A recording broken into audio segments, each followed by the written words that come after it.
మిత్రులు చాలా గమ్మత్తైన ప్రశ్న అడిగారు. పెళ్లి చేసుకోవాలంటే ఏమి అర్హత ఉండాలి? ఇది చాలా డిఫికల్ట్ క్వశ్చన్. పెళ్లి చేసుకోవాలనుకుంటే ఈ మధ్య కాలంలో సేమ్ సెక్స్ పెళ్లిళ్ళు కూడా అవుతున్నాయి. మగవాళ్ళు మగవాళ్ళని చేసుకుంటున్నారు, ఆడవాళ్ళు ఆడవాళ్ళని చేసుకుంటున్నారు. సో లీగల్ గా అయితే వాళ్ళకు మేజర్స్ అయి ఉండాలి, కనీసం 18 సంవత్సరాలు వచ్చి ఉండాలి. తర్వాత సాధ్యమైనంత వరకు ఇద్దరికి అదివరకే పెళ్లి అయి ఉండకూడదు. ఈ మధ్య కాలంలో ఒక జడ్జిమెంట్ ఏదో చదివాను, ఒక అమ్మాయి పెళ్ళైన వ్యక్తితో కూడా సంసారం చేస్తుంటే ఆ అమ్మాయి తల్లిదండ్రులు హైకోర్టు దాకా వెళ్తే అమ్మాయి ఇష్టం, మీరు అమ్మాయిని ఎలా పెళ్ళైన వ్యక్తితో ఉండకూడదు అని అనటానికి లేదు, ఆమె ఇష్టం అని చెప్పిన జడ్జిమెంట్ వచ్చిందని చదివాను. So first basic thing is, వాళ్ళకి ఆల్రెడీ పెళ్లి అయి ఉండకపోతే మళ్ళీ వీళ్ళిద్దరే పెళ్లి చేసుకునేందుకు అవకాశాలు చాలా ఎక్కువ ఉంటాయి. ఒకవేళ ఆల్రెడీ పెళ్ళైన అబ్బాయో పెళ్ళైన అమ్మాయితోటో ఉన్నప్పుడు వచ్చే లీగల్ కాంప్లికేషన్స్, సోషల్ కాంప్లికేషన్స్ అన్ని దృష్టిలో పెట్టుకోవాలి. కాకపోతే శృంగారం గురించిన చిన్నపాటి అవగాహన కూడా ఉండాలి. మగపిల్లలకు ముఖ్యంగా 8th క్లాస్ 9th క్లాస్ వచ్చేసరికి నేను ఈ ఛానల్ ద్వారా వాలంటీర్స్ కి రిక్వెస్ట్ చేస్తున్నాను, మీరు స్కూల్లోకి వెళ్ళండి, స్కూల్లో మగపిల్లలకి హైజీన్ నేర్పండి. అమ్మాయిలకు లేడీ టీచర్స్ చెప్తారు వాళ్ళు డైపర్స్ వాడాలి వగేరా, అబ్బాయిలకు చెప్పేవాళ్ళు లేరు. అబ్బాయిలకు ఆ స్కిన్ వెనకాల కని దాని కింద కడుక్కోవడం నేర్పాలి. ఆ స్కిన్ వెనకాల కన్నప్పుడు ఒక రెడ్ కలర్ లో ఉన్నటువంటి టిప్ లాంటిది కనబడుతుంది, దాన్ని గ్లాన్స్ అంటాం. ఈ గ్లాన్స్ కు సోప్ పెట్టకూడదు. ఇప్పుడు కళ్ళు ఎర్రగా ఉంటాయి, సోప్ పెట్టం. నాలుక ఎర్రగా ఉంటుంది, సోప్ పెట్టం. గ్లాన్స్ కూడా ఎర్రగా ఉంటుంది, సోప్ పెట్టక్కర్లేదు, కానీ కడుక్కోవాలి. ఇలా కడుక్కోకుండా ఒక్కోసారి పిల్లల్ని కూడా కానీ ఆ అమ్మాయిలకు ఫ్రీక్వెంట్ గా ఇన్ఫెక్షన్స్ రావడము, లేదా పెళ్ళైన తర్వాత ఆ అమ్మాయికి అబార్షన్స్ అవ్వడము, ఇట్లాంటివి చాలా జరుగుతుంటాయి.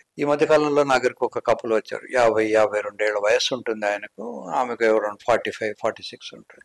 మా ఆయన నా దగ్గరకు వచ్చినప్పుడల్లా గబ్బు వాసన వస్తుంది డాక్టర్, కనుక ఆయనకి ఏదో ఒకటి చేయండి. నేను చూద్దాను కదా, ఆయనకు ఫైమోసిస్ ఉంది, స్కిన్ వెనక్కి వెళ్ళదు. వెళ్ళకపోవడం కూడా కాకుండా ఆయన దాన్ని క్లీన్ కూడా చేసుకోడు. సో దాన్ని నేను సర్జరీ ద్వారా కట్ చేసి, ముస్లిమ్స్ చేసినట్టు దాన్ని సర్కంసిషన్ అంటారు, అలా కట్ చేశాను. కట్ చేసిన తర్వాత కూడా చాలా ఫౌల్ స్మెల్లింగ్, అందులోంచి మనం టాలరేట్ చేయలేనంత బ్యాడ్ స్మెల్ వచ్చింది.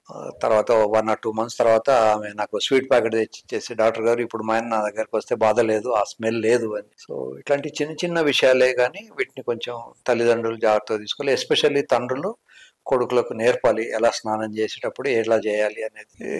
తండ్రులకు అంత టైం వగేరా లేనప్పుడు కనీసం వాలంటీర్స్ కైనా కొంచెం టైం తీసుకొని సొసైటీలో ఈ ప్రాబ్లంని లేకుండా చూసుకోవాలి. Circumcision is not the solution, surgery is not the solution. Surgery అనేది లాస్ట్ రిజార్ట్. ముందు దాన్ని క్లీన్ చేసుకోవడం నేర్పాలి.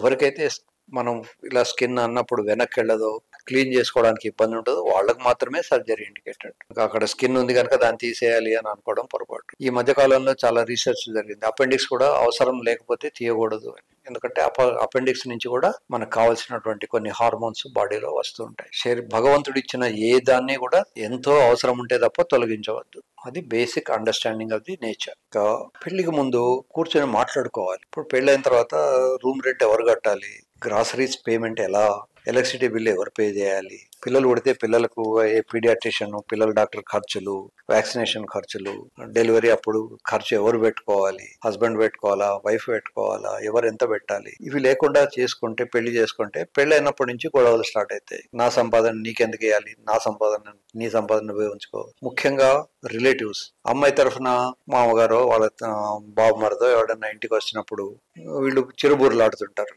వీడు వచ్చాడు, వీడికి నేను డ్రింక్ ఇవ్వాలి, వీడికి మాంసం పెట్టాలి. అట్లాగే అమ్మాయి కూడా అత్తవారి తరఫున అత్తగారో మామగారు వచ్చినప్పుడు ఆమె కూడా చిరాకు పడుతుంది. కనుక ఇవన్నీ ముందే మాట్లాడుకోవాలి ఎవరు ఏం చేయాలి అని. నేను ఒకసారి అమెరికాలో వెళ్ళినప్పుడు ఒక కపుల్ నాకు కలిసారు. వాళ్ళు అప్పుడు లివ్ ఇన్ రిలేషన్ లో ఉన్నామన్నారు.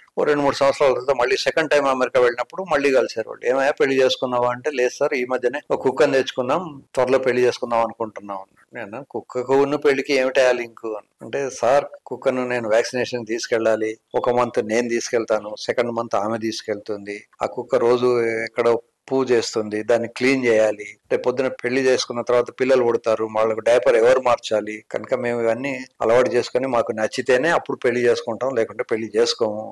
సో ఇట్లాంటివి చాలా చాలా ఇబ్బందులు ఉంటాయి. ఇవన్నీ కూడా ప్లాన్డ్ గా డిస్కస్ చేసుకోవాలి. తర్వాత పెళ్లికి ముందే చక్కగా లాయర్ను సంప్రదించి ఆస్తుల వివరాలు అన్ని కూడా రాసి పెట్టుకోవాలి. తర్వాత ఈ మధ్య పెళ్ళైన తర్వాత అలిమనీ ఇవ్వడానికి అబ్బాయి ఇబ్బంది పడకూడదు, వాడు మెయింటెనెన్స్ ఇవ్వట్లేదు అని ఈ అమ్మాయి కూడా బాధపడకూడదు. కనుక ముందే ప్లాన్ గా మాట్లాడుకొని పెట్టేసుకోవడం మంచిది. ఈ మధ్య వర్షన్ అది డైవోర్స్ రేట్ చాలా పెరిగింది. మీరు ఎప్పుడైనా ఏ ఫ్యామిలీ కోర్టుకైనా వెళ్ళి, హైదరాబాద్లో ఒక 8 9 ఫ్యామిలీ కోర్ట్స్ ఉన్నాయి. ఏ ఫ్యామిలీ కోర్టుకి వెళ్ళి చూసినా కూడా ప్రతిరోజు ఇసుకేస్తే రాలనంత జనాలు ఉంటారు. అందులో అమ్మాయి తరఫున వాళ్ళు, అబ్బాయి తరఫున వాళ్ళు. సో ఇంతమంది డైవోర్స్ కోసం ప్రతిరోజు కోర్టుల చుట్టూ తిరుగుతున్నారు కనుక కోర్టుల చుట్టూ కాకుండా ముందే ప్లాన్ వేసుకొని ఒకవేళ పొరపాటున డైవోర్స్ వస్తే ఎలా విడిపోవాలి అనే విషయాలు క్లియర్ కట్ గా మాట్లాడుకుంటే మానసిక సంక్షోభం తక్కువ ఉంటుంది. ఇప్పుడు డిజాస్టర్ రాకముందే రెడీగా ఉండాలి. వర్షాకాలం రాకముందే డ్రైనేజ్ క్లీన్ చేసి పెట్టుకోవాలి. వర్షాలు వచ్చిన తర్వాత అప్పుడు ఫ్లడ్స్ వచ్చినాయి, మా ఇంట్లోకి నీళ్ళు వచ్చినాయి అని మనం కూడా చేస్తాం. అంటే మున్సిపాలిటీ వాళ్ళు ముందే సమ్మర్ లోనే వాటిని రెడీగా పెట్టుకోవాలి. ఇంకో 6 months తర్వాత వర్షాలు పడొచ్చు, పడ్డప్పుడు మరి సడన్ గా మనకు ఫ్లడ్స్ రాకుండా ఉండాలి, ఏం చేసుకోవాలి. ఇలాగే కొంత ప్రిపరేషన్ అవసరం. దీనికి తోడు మన దేశంలో అకాడమీస్ లేవు. పెళ్లికి ముందే ఒక చిన్నపాటి ట్రైనింగ్ అవసరం. సెక్స్ అనే కాదు దాంట్లో ఎలా అండర్స్టాండ్ చేసుకోవాలి, ఎలా దాచుకోవాలి, లీగల్ కాన్సిక్వెన్సెస్ ఏముంటాయి, తర్వాత ఫైనాన్షియల్ కాన్సిక్వెన్సెస్ ఎలా ఉంటాయి, వాటిని ఎలా డీల్ చేయాలి, ఎమోషనల్ కాన్సిక్వెన్సెస్ ఎలా ఉంటాయి. ఇప్పుడు భార్యాభర్త ఇద్దరు పెళ్లి చేసుకున్న తర్వాత అత్త మామ వచ్చారనుకోండి, ఆమె చిరాకు పడితే ఆమెను ఎలా సంధాయించుకోవాలి, తల్లిదండ్రులను కూడా ఎలా సంధాయించుకోవాలి. సో ఇట్లాంటివన్నీ చిన్నవన్నీ కూడా ముందే ప్లాన్ వేసి పెట్టుకుంటే ఘర్షణ లేని ప్రశాంతమైనటువంటి ఫ్యామిలీ ఉంటుంది.